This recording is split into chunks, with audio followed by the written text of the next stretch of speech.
Dink, would you mind passing out math paper to everyone? Mrs. Eagle asked. Oh no, a math quiz, Josh groaned. Mrs. Eagle smiled. Yes, Josh, we have one every Monday at 10 o'clock, she said. Now I'd like to see bright eyes, quick minds, and sharp pencils.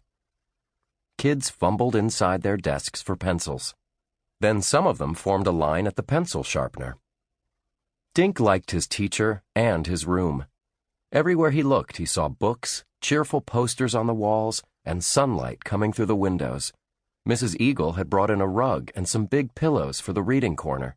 That was Dink's favorite spot in the room. Dink's full name was Donald David Duncan, but when he first learned to talk, all he could say was, Dink. Now that was his permanent nickname. He walked to the paper shelf, grabbed a stack, and began handing it out to the other third graders. When Dink got to his friend Josh's desk, Josh grinned and whispered, Teacher's pet, when Dink gets sick, he goes to the vet. Josh Pinto was tall and thin. He had red hair that liked to fall over his freckled forehead. Dink crossed his eyes at Josh.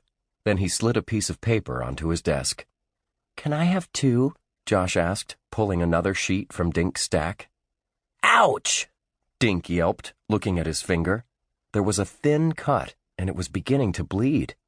What's the matter? Mrs. Eagle asked, walking over to Dink. I got a paper cut, Dink said.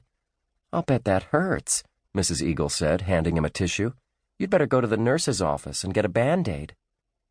Dink pressed the tissue against his cut and headed for the door. When he passed Ruth Rose's desk, she grinned at him.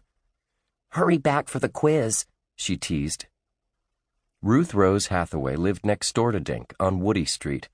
She had bouncy black hair and quick blue eyes. She always dressed in one color, from head to toe. Today's color was daffodil yellow. I'll be back, Dink said. He left the room and headed toward the nurse's office. Mr. Neater, the tall, white-haired school janitor, was sweeping the floor. He wore a metal key ring on his belt. The keys jangled when he pushed the broom. He waved at Dink. Dink showed him his cut. Ooh, bet that hurts, Mr. Neater said. Dink walked past a long line of lockers and bulletin boards. His paper cut was stinging, so he squeezed the tissue tighter. When he passed the principal's office, the secretary, Mrs. Waters, was sitting at her desk. Behind her, through another door, Dink saw the principal, Mr. Dillon, talking on the telephone. Mrs. Waters smiled at Dink. Are you here to see Mr. Dillon?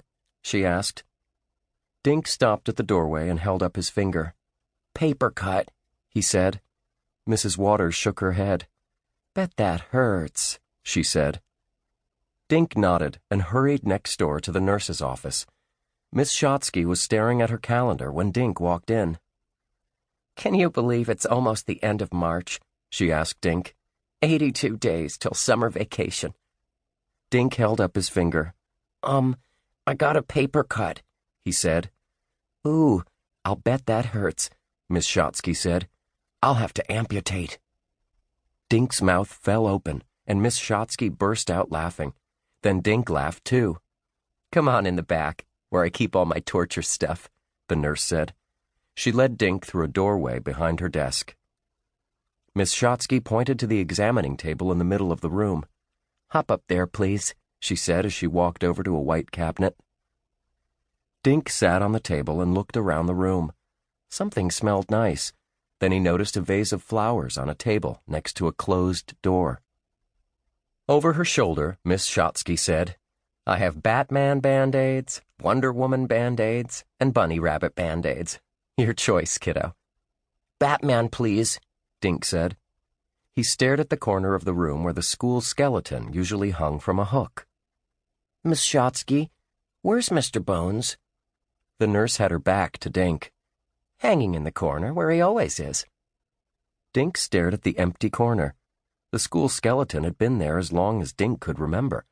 Miss Shotsky would bring it to each classroom when she told the kids how eating vegetables and drinking milk made strong bones.